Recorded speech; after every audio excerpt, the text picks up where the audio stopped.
In this step, we're going to be focusing on the title in our header bar. And so right now, if you notice, we hover over it, it's text. And if we right click and inspect the element, we can confirm that it is in fact just a div tag. And what we want to do in this step is we want to convert it to a link that if we click on it will always take us back to the root of our application.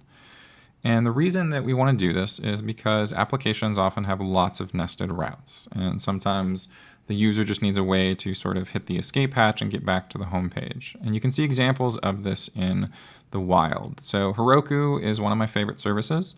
And if you go to their homepage and you're looking at products and you want to learn about the platform, and maybe you click around and you're navigating through some of these links on the site, you can just click the title in the top left and it always takes you back to the homepage. And Intercom is another one of my favorite services, and it does the same thing. So if I click on products and engage, I can learn about the platform, and then if I click on the company's logo and the title in the top left, it takes me back to the homepage.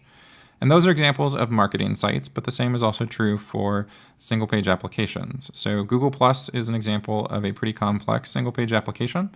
And here I'm at the homepage. If I click on collections, and then I'm going to click into UX and UI design, and I might not know at this point how to get back to where I started, but if I just click on this title in the top left, then I'm taken back to the homepage. So it's this great sort of escape hatch to just get back to the beginning of the app. And so in this step, we're going to be doing that for our application. So to do that, I'm going to click over to code. I'm going to click into source components, and we're going to get the header. So what we want to do is we want to convert this div tag here into a link.